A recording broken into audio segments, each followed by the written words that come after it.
different departments. Interestingly, some papers falling under the domain of life sciences and physical sciences are also to be presented in this conference, making this conference truly interdisciplinary.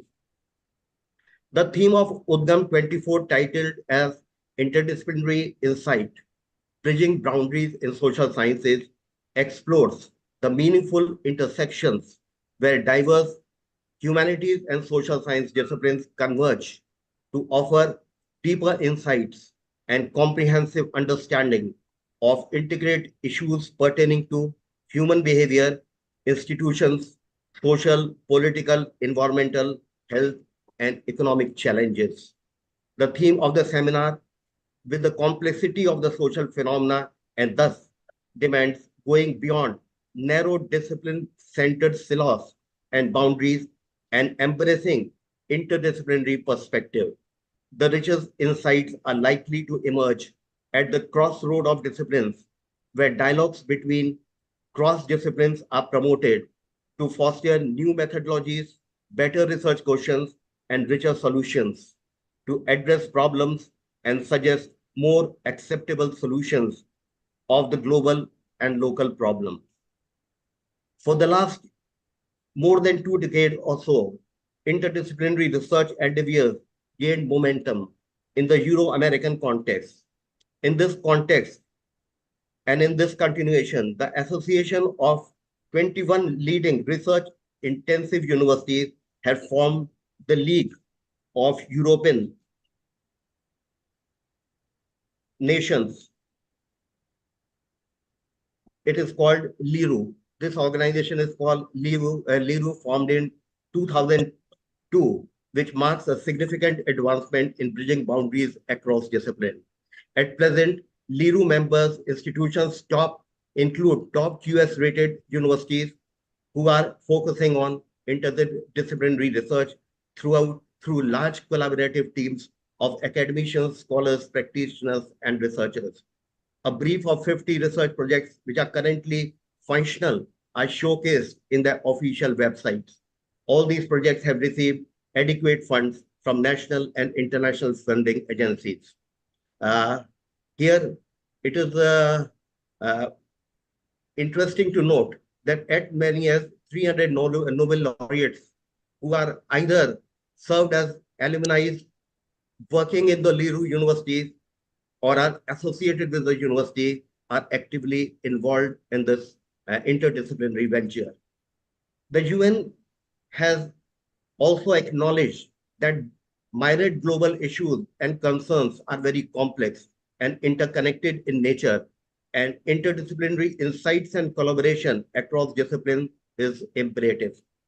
For example, global issues related to poverty, hunger, health, happiness, climate change requires multifaceted perspectives for better understanding and solving the problems, and thus bridging boundaries across HSS disciplines seems imperative. Fresh insights and interdisciplinary perspectives will not only advance our knowledge, but also contribute to a more effective policy making and facilitate transformative social change. I will here like to take one example which concerns everyone, and that example is coming from health domain. Everyone is concerned about health, and it is the United Nations Sustainable Goal number 3. The progress was well recorded, but after COVID progress has downslided. Only 17% goals of health are achieved. So this is a matter of concern. It comes to everyone. These goals are to be realized only when we take into account myriad factors, which includes biological, psychological, social, political, economic, and environmental components. Traditional discipline approach often addresses these factors in isolation, which can limit our understanding and effectiveness in tackling physical and mental health challenges. Thus, integrative perspective across disciplines seems necessary for better understanding of holistic health. For example, Discipline of psychology provides valuable insights into individual mental and physical health conditions, including cognitive processes, emotional regulation, and therapeutic practices.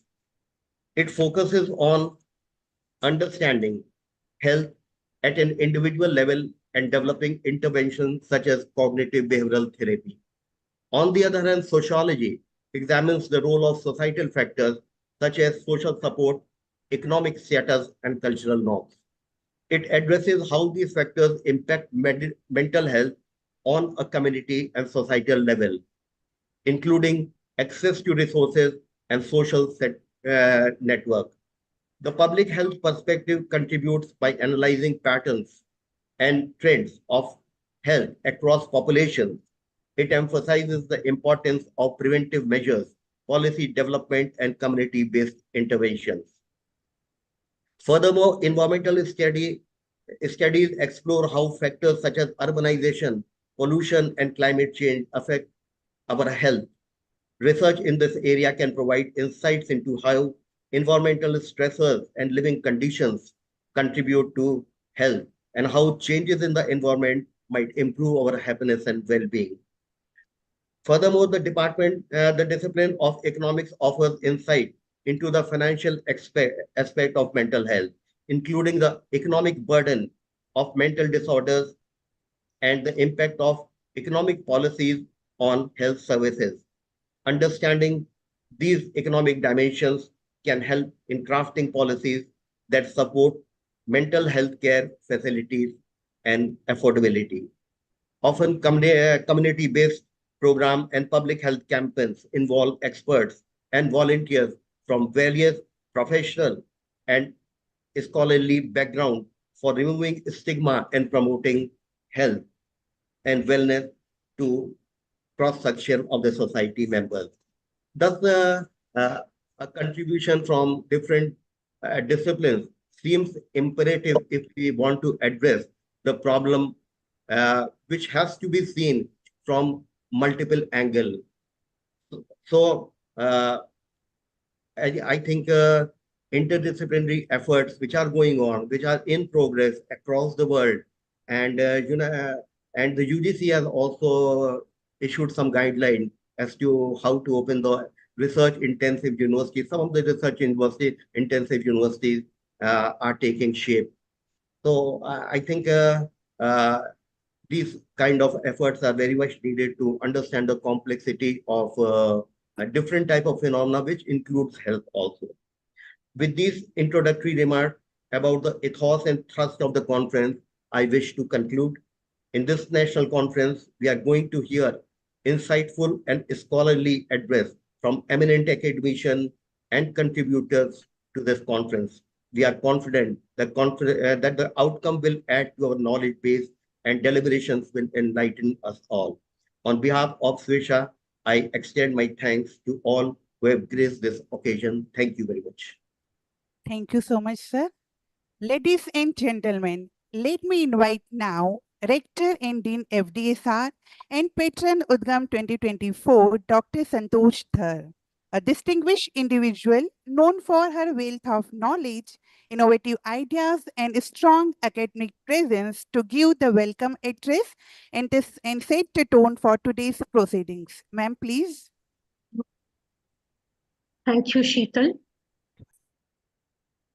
Chief guest on the occasion, Dr. Yatindra Singh Sisodia, Director, Madhya Pradesh Institute of Social Science Research, Ujjain, Dr. Dinesh Nagar, Director, Shri Vaishnav School of Social Sciences, Humanities and Arts, Dr. Rupa Shinde, Head Humanities, Dr. Anand Soni, Mr. Satish Patel, Ms. Aparna, Coordinators UDGAM 2024, HOIs of constituent institutes of the university, faculty of Swisha and other institutes, invited guests, delegates, students, a warm welcome to UDGAM 2024, a virtual conference on the theme Interdisciplinary Insights, Bridging Boundaries in Social Sciences. The present century is a century of challenges. We have unpredictable climatic conditions with unknown outcomes, population growth, fast technological changes, rapid urbanization, and changing socio-economic relationships. These are reshaping disaster impacts, community responses, and social safety mechanisms. The facets of human vulnerability are being constantly restructured with the ongoing interplay of the physical, environmental, social, economic, and political forces. At the same time, reducing vulnerability and enhancing community resilience requires policies aimed at mitigating the consequences of these disasters. Sound, scientifically based research of an indisciplinary nature is required to understand the forces at play and to deserve the required means to counter them. It has been realized over the years that traditional ways of disciplinary knowledge production are insufficient to accommodate the complexity, uncertainty, and contested nature of these challenges. In such situations, researchers from social sciences and other disciplines need to collaborate with various societal actors throughout the research process in order to jointly generate the knowledge needed to act towards sustainability of the society. The growing research principle is about applying knowledge from various disciplines to the solution. It requires some insight into the current problem or at least an understanding of it in its totality, for which it is important to understand the multifaceted concepts of the problem. It can be said that the multidisciplinary approach has to become the need of the hour when it comes to solving most modern day research challenges, since they are complex in nature and require knowledge of all its aspects, such as economic, social, anthropological, political, psychological, and so on. An effective multidisciplinary approach requires core human skills such as teamwork, leadership, tolerance for difference and ambiguity, and altruism. Consequently, it is often depicted as an ideal typical process composed of phases like collaboratively framing the problem and building a collaborative research team, co-producing solution-oriented and transferable knowledge through collaborative research, and finally, reintegrating and applying the produced knowledge into practice. It enables social scientists to lead high quality and sustainability projects through provision of dedicated funding and capacity building. It is also true that young scientists need to not only funds, but also additional knowledge and skills to develop, conduct, and lead high quality research projects in a successful way. However, the major challenge is to build and maintain an appropriate research portfolio which supports long-term research and can continuously generate innovation potential to have favorable impacts on society. The other issue is to manage and speed up the innovation process from foresighting to development to implementing activities. A multidisciplinary approach in research offers several advantages. It allows for the integration of knowledge from different disciplines and sectors, enabling a more comprehensive understanding of complex real-world problems. This approach also promotes transdisciplinary collaboration, which empowers researchers to not only generate knowledge, but also implement to real world and address to the real world solutions. It can address pressing global challenges by leveraging the expertise of diverse teams and contribute to the advancement that enhance human safety, well-being, and performance, and overall benefits the society. Greater integration is desirable in social sciences because it can facilitate the identification of theoretically illuminating similarities and differences in how boundaries are drawn across contexts and types of groups and at the social, psychological, cultural, and structural levels. For instance, if research concerns a particular dependent variable of sub-area of sociology, focusing on boundaries themselves may generate new theoretical insights about the whole range of general social processes present across a wide variety of apparently unrelated phenomena, processes such as boundary work, boundary crossing, boundary shifting, and the terrorization, politicization, relocation, institutionalization of boundaries, clearing the terrain by sketching some of the most interesting and promising developments across a number of disciplines beyond their own specialties and cutting across the social sciences. Within society, our behavior, that is of our family, friends, neighbors, ethnic group, or country, impacts our surroundings and vice versa. We often don't know what drives human behavior. Psychologists may study microprocesses, sociologists will study structural processes, anthropologists will study socio-cultural processes, and so on. Comprehensive explanations emerge only from interdisciplinary research. Interdisciplinarity in social sciences focuses on understanding these complex issues or finding solutions to the individual and the societal problems that play a role in them. Interdisciplinary research in social sciences has gained a lot of momentum, having because of the increasing interest of policymakers and public institutions in this kind of approaches as enterprises, public institutions, and governments require interdisciplinary solutions and transdisciplinary teams working for them. This has made interdisciplinarity a new paradigm in social sciences.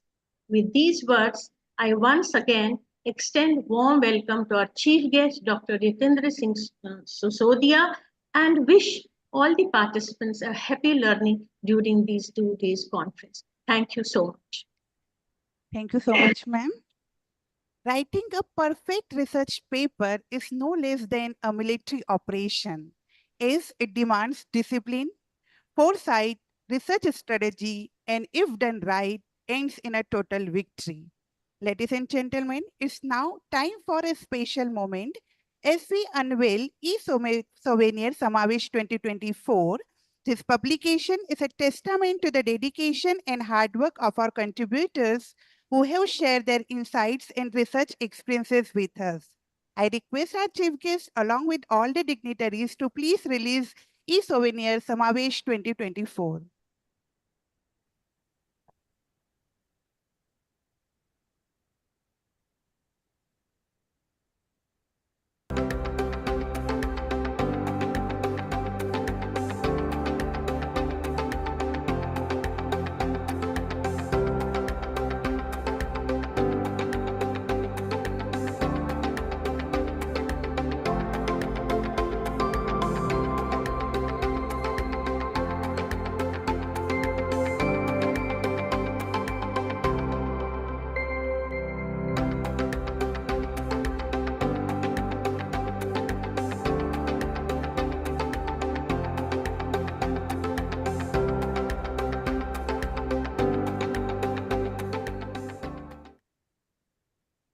Thank you, sir. Dear audience, it's a great honor to introduce Professor Yatin Singh Sisodia as our chief guest. He is a distinguished scholar, a visionary thinker, and a source of invaluable knowledge, whose contribution continue to shape the landscape of the academic community. I would like to invite Head of Humanities Department, Dr. Rupa Shinde, to introduce him to this esteemed gathering. Ma'am, please. Thank you, Dr. Sheetal. It's my privilege to introduce our Honorable Chief Guest, Professor Yatin Singh Sisodia. Professor Yatin Singh Sisodia is the Director of the Madhya Pradesh Institute of Social Science Research in Ujjain since 2013. His research interests include democracy, decentralized governance, electoral politics, tribal issues, and developmental challenges. He has authored and edited 22 books such as Political Communication in Contemporary India and Electoral Dynamics in the States of India, and has published 98 research papers and 5 monographs. He has completed over 51 research projects for various ministries and organizations, including ICSR. As an editor of the Madhya Pradesh Journal of Social Sciences and a member of the editorial board of 4 peer-reviewed journals, he actively contributes to the academic discourse. He was a member of the Common Review Commission for assessing the 14th Finance Commission grants utilization constituted by the Ministry of Panchayati Raj, Government of India in 2017. He was also a member of the first review mission to look into the programs of rural development and their performance constituted by the Ministry of Rural Development, Government of India in 2016. Professor Sisodia received the Professor G. Ram Reddy Social Scientist Award in 2017 and has served on the Research Institutes Committee of the ICSSR and the Indian National Commission for Cooperation with UNESCO. He has participated in over 375 seminars globally and coordinated more than 80 workshops on research methodology. Additionally, he has guided 20 PhD candidates at Bikram University and supervised 5 ICSSR PDF recipients with international academic experience in the USA, UK, South Korea, Malaysia, Dubai, and Bangladesh. I welcome our esteemed chief guest, Professor Yatin Singh Sisodia, for the address. Over to you, sir. Thank you. Thank you very much. I'm indeed delighted to be here this morning in this UDGAM 2024. Honorable Vice Chancellor Professor Upinder Dharji, Dr. Santosh Dhar Madam, Dr. Dinesh Nagarji, Dr. Rupa Sindheji, Dr. Anand Soniji, Dr. Seetal Jainji, and all the faculty members of the university, along with all the participants who have joined this morning this inaugural session. Let me begin by congratulating the university for continuously organizing this UDGAM event for the 6th consecutive year. And the second congratulation is because of the theme they have chosen for this year. It has enormous possibility in terms of present context. And both Professor Santosh Dhar and Dr. Dinesh ji have very nicely articulated how the theme is fitting into the present context of social science and humanity research.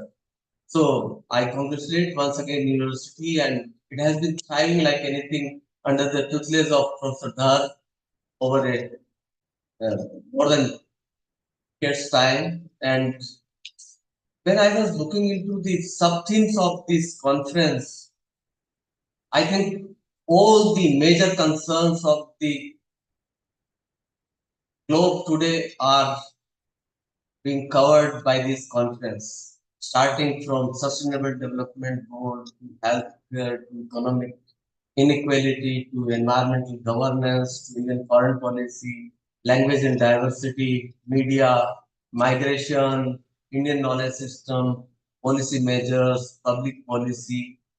So when I was going through all these things, I was looking into the kind of experience we have at the MPSR, wherein we are directly engaging into the research one. And most of the time we are doing the policy input research for the governments. And I've seen that it is completely in confluence with what we are doing and what we are offering through this conference. And I'm of the firm opinion that research in higher education is the need of the hour. It is really very, very important and crucial to underline this fact that we are doing relatively lesser research in the universities and colleges. And this is a harsh reality in Indian context, and it is harsher reality in the context of Hindi hardware. So when we are engaging into research, we are doing one thing which is very important, that we are producing knowledge. And knowledge is to be made applicable for the society. And the society is to be transformed through the knowledge which we are creating in the institutions of higher education.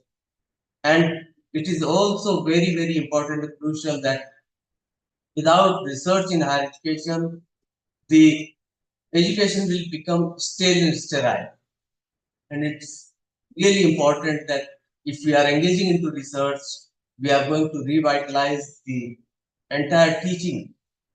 And this is also equally important that we cannot engage into teaching without having studying and research simultaneously. So it's a trio which has to work together: studying, teaching, and research. And unless these three are happening in the academic institution, we will not be able to achieve the greater goals of higher education. And there are two things which are really very important and crucial to my understanding, that we have to work a little harder in terms of achieving two things in the academic campuses. Before I actually engage into the interdisciplinary of the research and what social science research is all about, there are two things. One is the research culture and another is the research ecosystem. The research culture is the behaviors, values, expectations, attitudes, norms of the research community. I think we need to bring this back to the academic institution so as to bring this research culture in the institutions of higher learning. And another which is very, very crucial is the research ecosystem, relationship between members of the committees for joint value creation, interdependence, facilitating comprehensive study opportunities, support for research, infrastructure and institutions. So these are certain things which are going to definitely create the environment of research in the higher educational institutions. And basically, when we are talking about the research which has been led by two previous speakers, research is a quest for new knowledge, novel ideas, and innovative practices. And research raises certain questions, and unless we have the questions, we will not be able to answer to the questions which society is confronting. And the core and crux of this entire debate is to have both curiosity and inquisitivity. We have to have inquisitive minds as teachers, as research scholars, and as students. So we have to create a knowledge society, and that knowledge society will only be able to come out when we engage into all these processes at the institutional level. And there are certain things which are really very important and crucial, because when I'm seeing the ICSR functioning of the recent past, ICSR is very much into bringing the interdisciplinarity or transdisciplinarity or multidisciplinarity into the research. And if you look at the National Education Policy 2020, that has also been advocating about the all these things. And when we talk in terms of interdisciplinary learning, we need to understand how to embrace the real world complexity. First thing. Then fostering the critical thinking. Now, the critical thinking has become the core issue when we are talking in terms of any knowledge sharing at any platform level.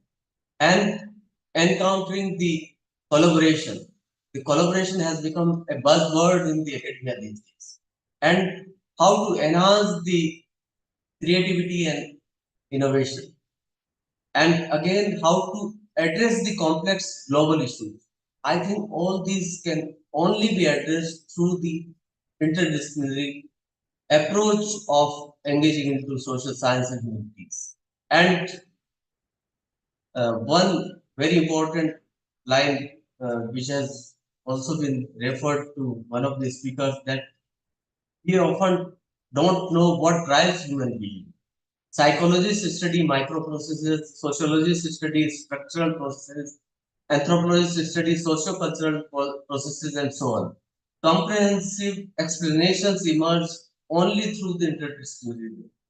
So this is really very important that we need to bring this interdisciplinarity into the social science.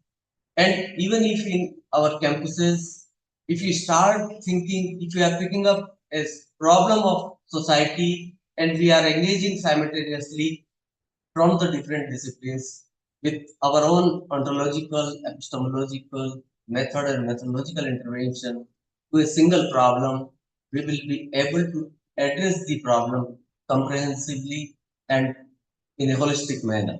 And therefore, this interdisciplinary research involves some type of integration or variation thereof, such as convergence, synthesis, fusion, and amalgamation or unification. And therefore, this common among these definitions is an emphasis on the ability to move beyond the single disciplines to address the research topics from the new perspective, theories, concepts, and methodologies that together form a body of knowledge beyond the traditional disciplinary boundaries. Now the time has come when we have to come out from the strict silos of our discipline. We cannot address the problem of the society with our approach of remain confined to the silos, and therefore the complex nature of the today's problem, in particular those involving human environment interactions, pose challenges to the very ways in which science are pursued. Foremost among these challenges is that single discipline approaches provide only the most basic understanding of the complex problem and must be supplemented by insights gained from pursuing explanations jointly from many disciplines and perspectives. And therefore, social science research is known by a diversity of theoretical perspective, substantive orientation, methodological strategies, data collection practices, and data analysis techniques. And if you look at the National Education Policy 2020, which has been talked in detail on various academic platforms, and the vision is saying that an equitable and vibrant knowledge society by providing high quality education for all. I think we have been assigned a mammoth task who are in the academic field to engage with the vision document of the NEP 2020. And I think there is a very important section in the National Education Policy which is talking about the National Research Foundation, which has now become a reality. And when they were explaining the National Research Foundation initially, they were of the view that a robust ecosystem of research is perhaps most important than ever with the rapid changing occurred in the world today. So the criticality of the research ecosystem has been flagged in by the National Education Policy 2020. And today the criticality of research is more than ever before for the economic, intellectual, societal, environmental, technological, health, and progress of the nation. I think this is a very important takeaway for all of us that we need to have the approach which can address the social science and humanitarian context of country as a whole and globe. And another very important aspect, I think, which very aptly address the interdisciplinarity in the NRF. The societal challenges that India needs to address today, such as the access for all its citizens to clean drinking water and sanitation, quality education and healthcare, improved transportation, air quality, energy and infrastructure will require the implementation of approaches and solutions that are not only informed by the top-notch science and technology, but are also rooted in a deep understanding of social science and humanities and the various socio-cultural and environmental dimensions of the nation. I think this is the very important takeaway for all of us that even the science and technology and medical science and engineering cannot address the problem of the country. We need to have hand in hand with the social science and humanities to address the Indian social science concern, through which we can address the problems of the society. Because we want to make the society better, the country better, and that can only be possible when we have enough engagement of social science and humanities. So the importance of social science and humanities is undoubtedly enormous, and it has increased enormously over a period of time. And one more thing which has already been discussed in the NRF and NEP 2020, that the universities which have been thriving in globally, which have ranked to the best of their capability, are the multidisciplinary universities, are the research universities. So I think we are aptly engaging into all these things which are really very important, and this multidisciplinary university setting and multidisciplinary approach to research and studies is very, very crucial and important. And one very important aspect which has been flagged that uh, by the document, that we are still at the nascent stage in terms of both quality and quantity in the social science and humanities. And I think this is very, very crucial that the university has come up with the idea that we should have this kind of conference in the university, wherein we should give the opportunity to the young minds to speak about the crucial issues which the society is confronting. And another very important aspect, that we cannot have the top-down approach in social science and humanities. We need to have the bottom-up approach. We cannot have the one-size-fits-all approach. So that will. చేశాను అందుకని నీకు మాత్ర వేసుకోమని చెప్దామని. So this is again very, very important context, that we need to have a bottom-up approach through which we can find the problems which is very much prevalent in the vicinity of our area. And if we are able to address these problems, cumulatively we will be able to address all the problems which are happening around us, and we can offer a tangible solution to all these problems. We can provide the policy input to the government. We can provide the input for the society. And these two inputs can really make the society better and better over a period of time. And now it is really very important that all the research should have a very important thrust for the social connect. Whosoever is engaging into any kind of research should have very clear articulation in the mind that the research is not for personal pleasure. We are expected to add something to the existing body of knowledge. And if we are expected to add something to the existing body of knowledge, we need to have a very clear kind of understanding about the subject matter, about the content, about the topic of research and everything. And if you look at the curriculum and credit framework for undergraduate program of UGC NEP 2020, which has recently come out, and they are talking about the 4-year undergraduate program with research. So look at the research related skills that is to be given to the undergraduate students has so many things which they have put into the framework. A keen sense of observation, inquiry, and capability for asking relevant and appropriate questions. This is what we are expected to deliver to the students of undergraduate level, so that their mind is facilitated, their mind is ignited, and they can start delivering even up to the undergraduate level. The ability to problematize, synthesize, and articulate issues and decide the research problems. This is what the curriculum is suggesting to us.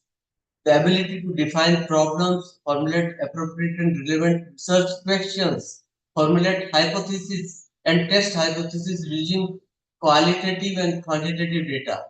Establish hypotheses, make inferences based on the analysis and interpretation of data, predict cause and effect relations. What is expected from us to deliver to the students so that their mind should be a prepared mind by the time they are graduate from the university. And the capacity to develop appropriate methodology and tool for data collection, the appropriate use of statistical and other analytical tools and techniques, the ability to plan, execute and report the results or an experiment or investigation, and finally the ability to acquire the understanding of this basic research ethics and skills in practicing and doing ethics in the field in personal research work and regardless of funding authority or field.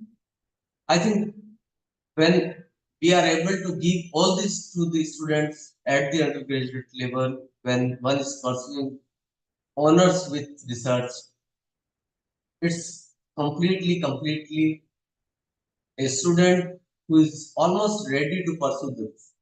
And this is really very important. There was a one of the themes which you have chosen is Indian knowledge system. And this Indian knowledge system is at length being discussed on various platforms. And when you look into the Indianization of research, which has been debated on different platforms, I think there are 3-4 things which are really very important and crucial. Because we are talking Indian ontology, Indian epistemology, Indian methodology, Indian method. And the major takeaway which we can take and we can bring it forward is if we need to have all these things into the academic world, then we need to engage more into collaborative research. And this is the theme which is perfectly suited to argue in terms of all these things. We need to have the collaborative research. We need to have collective ownership of this. These are certain things which are really very important and crucial. We need to have collective data analysis. We need to have collective presentation of research. We need to build the ongoing relationship across the disciplines. I think the peer engagement of the research topic is really very important in present context. And we need to have research which are actionable and honor and respect for the cultural product. I think this is really very crucial in present time. This is what the Indian knowledge system is so much advocating in terms of the research which is to be taken into consideration while engaging into different topics.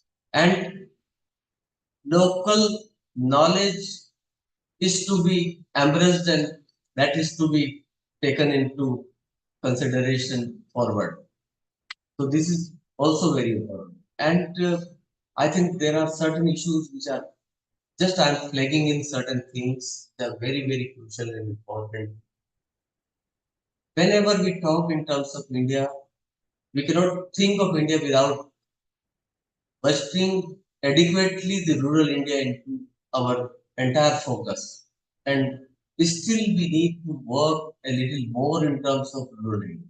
And I have had privilege to work on rural development on certain themes continuously. I have also had the opportunity to engage with the government bodies and how there is a need to have a synergy between the policy planners and academicians. And I think the bridge is not yet complete. We need to build a bridge, and the word you have also used in the theme that bridging social science. I think there is a need to bridge the social science and also to bridge social science and policy planners, and then we will be make the nation a better nation. So when we talk of the rural development is to increase the availability and to improve the distribution of life-sustaining goods and services, such as food, clothes, shelter, health, and security. These are the 5 crucial things. If we are able to bring this to the entire rural population, then we will be able to talk in terms of the rural. Raise the per capita purchasing power and improve its distribution by providing better education, productive and remunerative job and cultural amenities, and expand the range of economic and social choices of the individuals by freeing them from the servitude and dependence. I think this is something absolutely crucial. When we are making this rural society, the vulnerable, the marginalized society with a servitude and dependence cannot take the decisions on its own in terms of both social and economic aspects. And these two aspects are really very, very important. And things can only change and improve when we talk in terms of the better infrastructure. I'm of the firm opinion that we need to improve the better rural rollout packages, personal beneficiary-oriented schemes can supplement the immediate need, but that cannot be able to achieve the sustainability in terms of development. And therefore, we need to have better schools, we need to have better healthcare centers, we need to have all-weather roads, we need to have better means of transport and communication, we need to have better drinking water facilities, we need to have electricity and domestic and agricultural purposes, and then only we will be able to thrive in. There is again very important debate that has always been taking place that our dependence, our rural population's dependence is more on agriculture. Since agriculture cannot absorb all the growth of the rural workforce, the non-agriculture sector has a crucial role to play in terms of providing the employment to the unemployed rural workforce. And that is really very crucial. That still 43% of the rural workforce is engaged into non-farm sector. And the first very important theme which we have chosen is the Sustainable Development Goal, which is to be achieved by this country by 2030. And there are 17 goals. It has been debated and argued at length that we have to work day and night to achieve them by 2030. And still, it appears that we will be still lagging behind in terms of achieving all the 17 by 20. And these goals are telling some of the things which are really very crucial towards a poverty-free village. A village which does not require any kind of food security program. This is a goal which is to be achieved. We are talking about hunger-free village. We are talking about healthy village. We are talking about education for all. We are talking about gender equality. We are talking about management of water and sanitation for all. We are talking about the sustainable energy. We are talking about the local economic development. We are also talking about the climate resilient villages. And we are also talking about the restoration of the ecosystem for future. And this sustainable development goal is talking about we need to consume only which is bare minimum required for us so that we can leave the world which will be sustainable for the coming generations. And I think these governmental efforts are the efforts which are really very important and crucial. But how we have to equip our society so as to able to engage into sustainable development. Are we really become a society which has started thinking in terms of the sustainability of the natural resources, be it water, be it land, be it energy, be it air? We have to start thinking in that direction. Then only we will be able to achieve certain things. I've been working on grassroots democracy for last And I'm of the firm opinion that yes, we have traveled in the last, but still the destination is far, far away, but we have really traveled. So when I was looking into the GPDP reports of different village panchayats, Gram Panchayat development, our panchayat plans are only focusing on the immediate need of the village. We are not talking in terms of the comprehensive, holistic, sustainable rural development.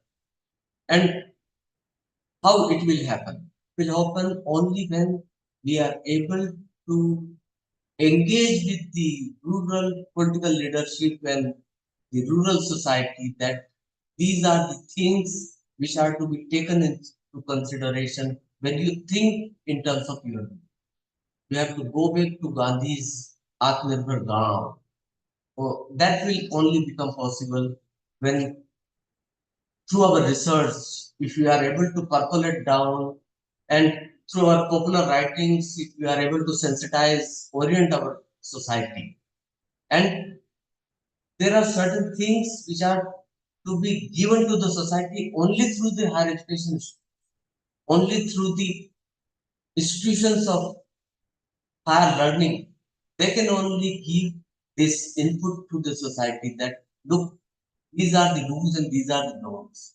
And if you look at the woman, half of the population, again, if I go back into the rural India, I think this half of the society is still vulnerable. And I am of the strong opinion that this empowerment of women is very, very crucial. And this process is a process of assertion. Empowerment cannot face on its own. Nobody is ready to share the power.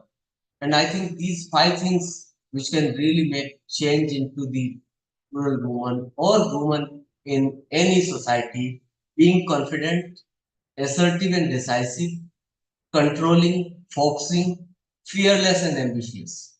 If these five qualities are imbibed into the rural or urban woman, the society will be different than what we are witnessing as of today. I've seen the human development.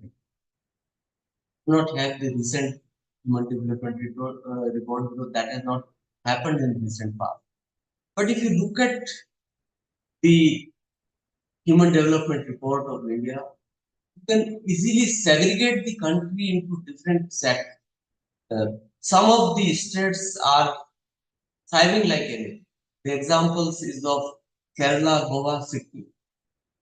These are the best human development index states because they have been able to deliver better in terms of education, health, child mortality, infant mortality, life expectancy. These are the issues on which they have been doing well. And they've been doing well because they have better grassroots governance. They have better education. And if you look at the second layer of state is Tamil Nadu, Punjab, Haryana, and Himachal Pradesh. The third layer of state is Gujarat, Maharashtra, Telangana, Andhra, Kerala, and Uttarakhand. And fourth is Rajasthan, Madhya Pradesh, Chhattisgarh, and Paschim West Bengal. And the last layer is the Uttar Pradesh, Bihar, and Jharkhand. So, if you look at the Hindi heartland is relatively lagging behind as compared to other states. And uh, some of the statistics are also very, very alarming. If you look at the socio-economic caste census data of 2011, that suggests, I think, there is a sizable families which are living 5,000 and below per month income.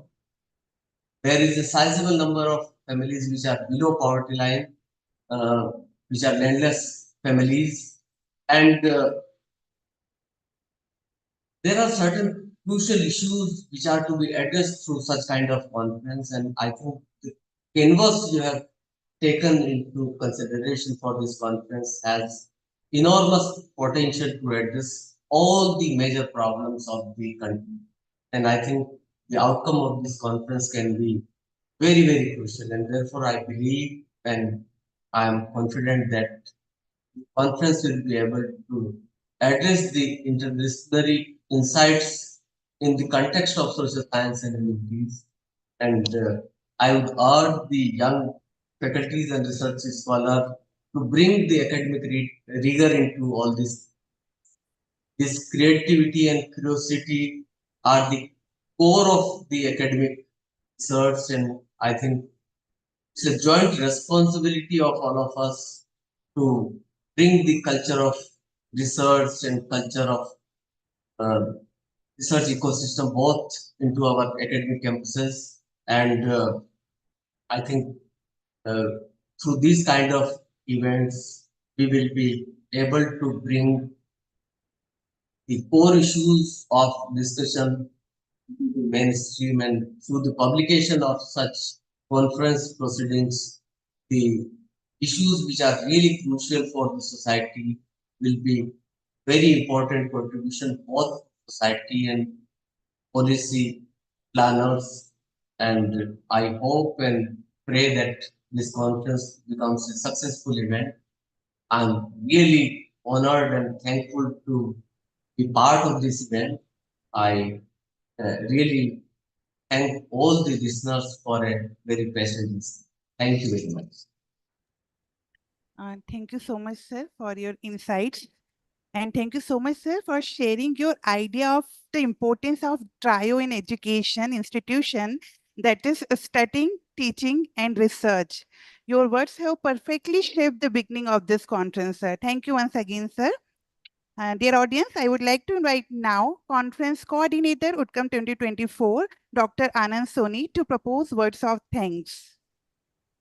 Thank you, Dr. Sheetal. Esteemed guest of the day, Professor Yatin Singh Sisodia, Rector Dean, FDSR, and patron of this conference, Dr. Santosh Dhar, Dr. Dinesh Nagar, Director, Sri Vaishnav Institute of Social Science, Humanities, and Arts, and also convener of this conference, all HOIs, HODs, professors, faculty members, delegates, attendees, and my dear students, a warm, cherished, and mesmerizing noon to you all. I, Dr. Anand Soni, Coordinator UDGAM-24, feel that it is indeed a moment of immense pleasure and honor for me to stand before you today to express my heartfelt gratitude. First and foremost, I would like to extend my deepest thanks to our esteemed chief guest, Professor Yatin Singh Sisodia, Director of Madhya Pradesh Institute of Social Science Research, Ujjain. Sir, your presence here today has elevated the significance of this conference, and we are deeply honored by your gracious words and insight that have set the tone of what promises to be an enriching and enlightening event. My heartfelt gratitude goes to our Honorable Vice Chancellor and patron of this conference, Dr. Upinder Dhar sir, for the unwavering support and guidance without which this event wouldn't have been possible. Sir's guidance has not only shaped this conference, but has also instilled in us a sense of purpose and commitment to create a platform for the meaningful exchange of ideas. We are truly fortunate to have your leadership, and on behalf of the entire organizing team, I extend a heartfelt thank to you, sir. A special acknowledgement goes to Dr. Santosh Dhar, our respected Rector Dean, FDSR, and patron of this conference, for always being a pillar of strength and encouragement, ensuring that every initiative is driven with passion and purpose. I would also like to thank Dr. Dinesh Nagar, Director, Sri Vaishnav Institute of Social Science, Humanities and Arts, and convener of this conference. Sir, your meticulous planning and leadership have shaped UDGAM-24 into a platform for meaningful dialogues and interdisciplinary exchange. I must also thank my fellow coordinators Mr. Satish Patel, and Ms. Aparna Singh, whose dedication and hard work behind this scene have ensured the smooth execution of every detail. Your efforts have truly been invaluable. A special mention to Dr. Rupa Shinde for her constant support and guidance, as well as thank you so much to all esteemed faculty members who have contributed their time, energy, and expertise to make this conference a reality. Your collaboration acts as a backbone of this event, and I am highly thankful to each one of you. Last but not the least, I thank all the participants, attendees for being with us today. Your presence enriches this conference, and we look forward to engaging discussions and valuable insight over the next 2 days. Once again, a very big thank to everyone for making Udgam a successful. Thank you so much. Over to you, Sheetal ma'am. Thank you so much, sir. We hope that throughout today, we will have the privilege of listening to intellectual minds whose insights and perspectives will enrich our understanding and inspire us to new heights of knowledge and wisdom. I request all of you to rise for national anthem now.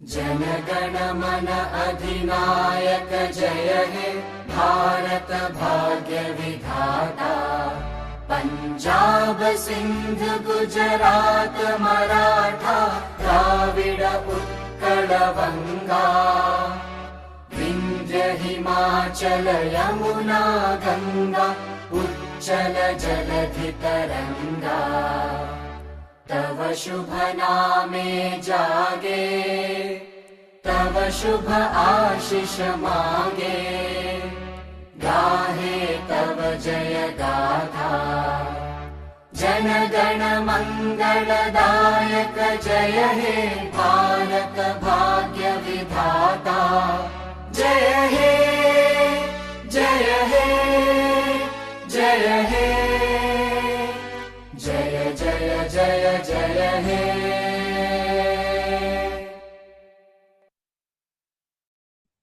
Thank you so much. I have a small request. I request all the panelists to turn on your video so that we can capture a moment here.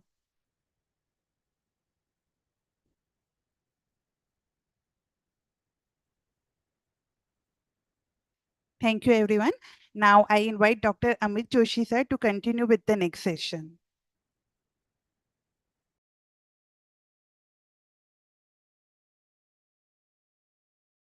Okay, we'll start at 1:40. I'll request you all to join there with us.